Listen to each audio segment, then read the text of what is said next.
Hey YouTube, and welcome back to my channel. In today's video, we are going to be talking about personal finance, saving, and investing for your future.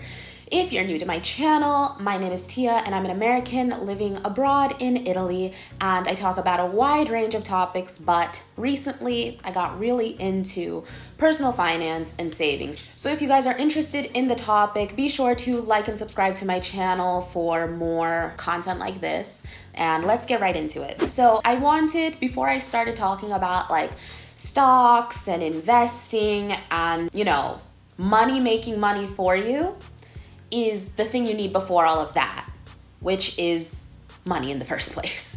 So there are a few bases that I think that you should have covered before you even start to think about investing your money in, different kinds of assets. Before you go make the down payment for the house, before you go buy stocks or bonds, before any of this, what do you need and how much money do you need of it?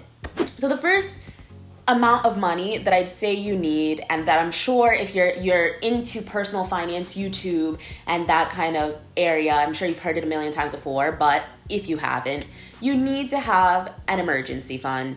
So what is an emergency fund? It's exactly what you think it is.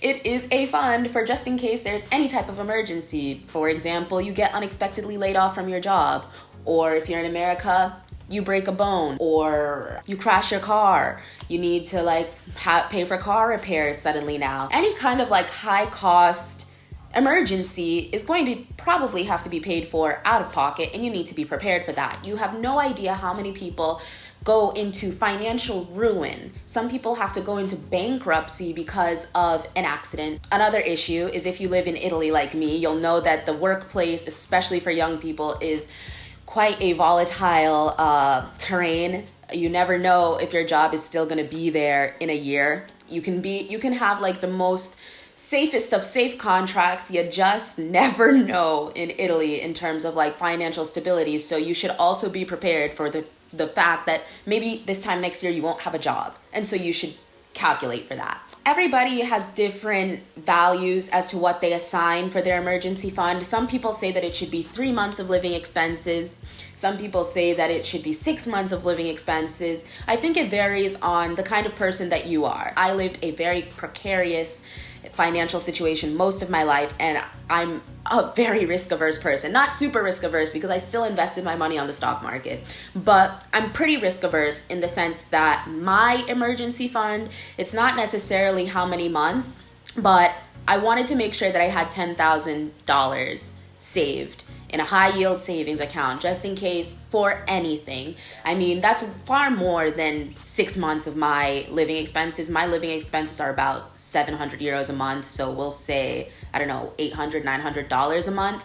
So that would be almost a year of living expenses in Milan, but I just feel like I don't want to just be prepared. I want to be very prepared. And also for the type of things that, the kind of situations I see in my future. Like, for example, say Enrico gets a job in another EU country and we have to move to another EU country, but I don't have a job there yet. I don't know how long it's going to take for me to find another job in a foreign country. Could it be 6 months? I don't know, but it also could be 10. So let me make sure that I have 10. Or maybe for some reason I have to go back to the States. First of all, a flight to the States from Europe is quite expensive. So that's going to be $1,000 if you end up being unlucky enough to buy it during the high season. Again, this is an emergency. You don't know what's going to happen or when it's going to happen. So for me, my amount of money that I always want to have saved up for emergencies for whatever is 10K. Some people will say that this is a lot of money and it's too much, but I think that it varies on you as a person. I just had an arbitrary number that I feel like to me kind of covers me for a while in a wide range of terrible possible occurrences, but you don't need to necessarily have that. The point is to have your bases covered in case of an emergency so that you don't go into financial ruin just in case life happens. The next thing that people are going to tell you that you should start looking into is your pension. So old age and being too old to work is another occurrence of life. It will just kind of hit you when you're least expecting it. Suddenly you're too old and you can't work anymore. I don't know. So It's very smart to be putting money aside for pension, and the general public really seems to think that state pensions will be enough to support them. A lot of Americans think that Social Security is going to be enough of a pension, and a lot of Italians think that IMPS is going to be enough of a pension. You guys, most pension schemes in the world, as they are now, will not work out for when me and you are in our 60s.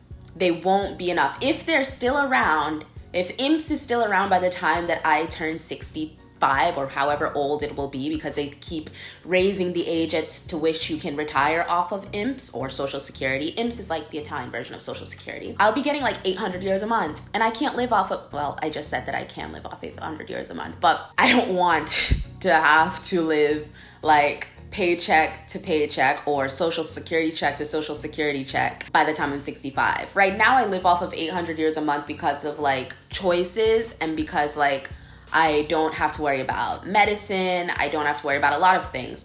But who knows? When I'm 65, I would like to be a little bit more comfortable than just getting just the right amount of money. So anyways, to avoid having to depend on just the state pensions, which are very unlikely to even be around by the time we're allowed to access them, many people put their money into private pension plans, and this can take different forms. If you're in the States, private pension plans can be your 401k, they can be an IRA, or they could just be you saving. In Italy, these are called pensione integrata, if I'm not wrong, where they're basically the same thing. They're an account that you have with some kind of insurance company, maybe Alliance or Generali, where you put like 200 euros aside every month, and you will be able to access that money and interest once you reach a certain age. I think it's 65 as well. And it will be like something to add on top of your IMPS or stand alone. The point is, you're going to get a lot more money from a private pension plan than you are going to from a public pension plan. So you're going to want to look at setting that up. If you're unfortunate to be like me, aka an American living abroad, you'll know that you are quite limited in terms of what you can do, because there are a lot of financial restrictions on Americans living abroad because of various laws made by our government and the domino effect it has had in how foreign entities see us. We're basically not allowed to do anything anywhere anymore. So the American government penalizes us for investing into foreign pension plans, but we can't even invest in American pension plans because we're technically not making money in the United States and paying taxes in the United States on taxes we make abroad. So we're pretty much in a sticky situation, and I don't have any pension plans to suggest to you if you're an American living abroad yet. I'm setting up some meetings with various insurance companies to figure out what I can do and if there's anything possible. And if there is, I will make an entire video on that for us. But as it is, I don't qualify for any of these things. And so I'm pretty much just saving for pension by myself, which is another reason why I want to keep my emergency money even higher, because that's also kind of a base for my pension as well, if it makes sense. So once you have your emergency money saved and you have your pension plan worked out, the money that you have left over is for, your expenses and savings. There are various rules in how people split up their income in order to pay for expenses and then save the rest. Basically, what I do is I try to have multiple different streams of income, and only one stream is responsible for my expenses. And then everything else ends up being like savings after tax and investment. And in another video, I'm gonna go nice and in-depth into how I work it out, how I split everything up into savings and investment. But in this video, I just wanted to talk to you guys about the things that you should be beginning to think about and the things that you should already have saved up and sorted out before you think about, investing any money or having money to save. Until you have your emergency fund and your pension sorted out, you're not safe yet. You're not financially independent yet, because you're literally an emergency away from bankruptcy. So yeah, I hope that you guys found this video helpful, and I'd love to hear your opinions in the comment section down below. Did I forget something or leave something out? If you guys have any questions, again, ask them in the comments section and I'll try to get back to everybody. And as always, like and subscribe if you haven't already and you want to see more content like this one. I will see you guys in my next one. Mwah.